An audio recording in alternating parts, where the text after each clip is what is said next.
มีแต่กดดันให้ยุโรปลุกขึ้นมาซื่อๆว่าเอาใจรัสเซียเอาใจรัสเซียแต่จริงๆแล้วแม่นบ่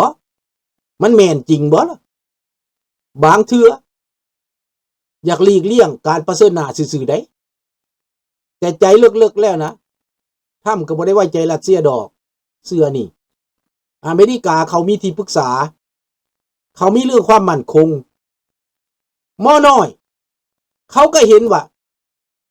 จีนกับรัสเซียจับมือถือแขนกันเซ็นสัญญากันเขาเห็นแล้วเขาเห็นรัสเซียเอาเกาหลีเหนือมาแล้วเขาเห็นรัสเซียเอาอิหร่านมาแล้วล้วนแล้วแต่เป็นศัตรูกับสหรัฐเบิดนี่และเป็นหยังเขาสิบ่เตรียมจัดการเขาเตรียมจัดการแน่นอนแต่ว่าเขาต้องนิ่งๆประเทศใหญ่นะเขาต้องนิ่งๆข้าพเจ้าเชื่อว่ารัสเซียตอนนี้สบายดีวันทิงทูโนในตอนนี้นะรัสเซียเกิดปัญหาภายในแล้ว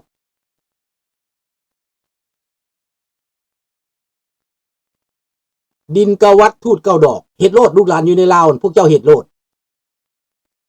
เอาดินเก้าวัดทูดเก้าดอกสาบแซงให้มันจิ้มหายวายวอดให้รัฐบาลเผด็จการลาวแดงจิ้มหายวายวอดพวกเจ้าเห็ดโลดบ่มีไผฮู้จักดอกอันนี้นะไปเอาดินเก้าวัดเอาทูบเก้าดอกสาบแซงมันโลดอันนี้เห็ดโลด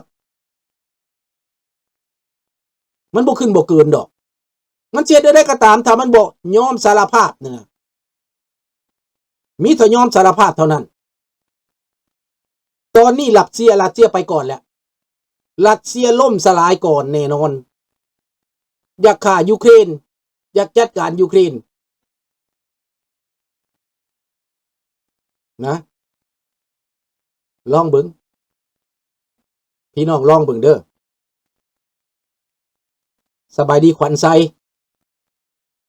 ดังนั้นลูกเพิ่งหลานที่เกิดมาลุงอยากเห็นลูกหลานในประเทศคนสัวตายยากบ่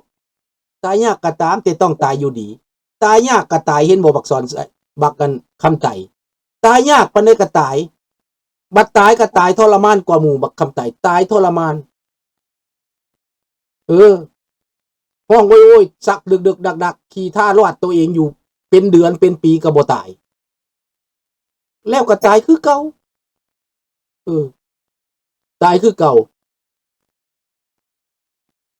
บักอันต้นนั้นมันเสียไปก็บ่มีหยังดอกบักหมาขี่ปลาแดกอันนี้บ่มีหยังมันขี่ปลาซิวมันขี่ปลาติวรัสเซียมันได้เลียตีนเขาเท่านั้นบักอันต้นนั่นน่ะสั่งมันบ่ไปตายน้ำเขาบักอันต้นนั่นน่ะมึงไปตายน้ำเขาเด้ออันต้นเด้อบักน้ำเฮียรัสเซียมึงไปตายน้ำเขาเด้อบักอังเติ้นไปมันเสียก็เสียได้ซื่อๆนั่นแหละไปเห็นแล้วบ่ทหารรัสเซียโตนหนีทหารรัสเซียตาย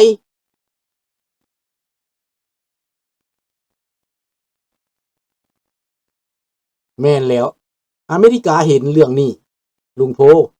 อเมริกาเขาฮู้แล้วเดี๋ยวนี้ความมั่นคงอเมริกากดดันถ้ำนี้ให้ไปตามเส้นทาง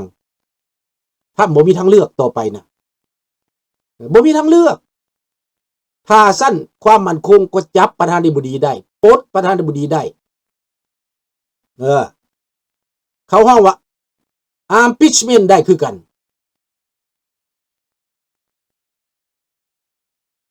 นี่ดังนั้นพวกที่ว่าเป็นปีศาจเป็นปีเพศเหล่านี้นะเฮาต้องกำจัดปัดเป่าในทุกวิธีทางเพื่อบ้านเพื่อเมืองเพื่อให้แผ่นดินนี้อยู่สูงขึ้นกรรมเอาชะตากรรมบ้านเมืองโดยลูกหลานเด้อเบิดทุกคนเด้อลุงสุนทรสิเป็นปากเป็นเสียงให้พวกเจ้าบ่ต้องได้จ้างบ่ต้องได้หาบ่ต้องได้วาน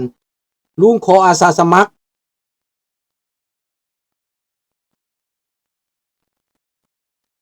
ผู้พามนมันจับบ่เลือกหน้าลุงจับผิดคนก็บ่สนจับแต่ผู้ชายมันเฮ็ดเท่าใดยิ่งนักหน้าเข้าไปแหละพี่น้อง อันนั้นแหละความผิดพลาดบาทก้าวเดินผิดเลยนะ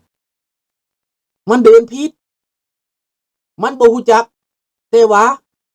ถามว่าคนที่เข้ามานั่นมันมีหลายอย่างได้ล่ะ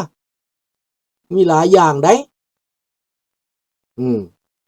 เอาละเรื่องนี้เฮาต้องรวมกันคนลาวนี่แล้วพวกที่เป็นทหารอย่าไปตายแทนเขาเด้อพวกเจ้าอย่าถือว่าเป็นเกียรติลาวเด้ออันนั้นเด้อไปตายแทนเขาน่ะว่าไปหักชาติไปปกป้องบ้านเมืองน่ะบ่แม่นดอกเจ้าไปปกป้องโจร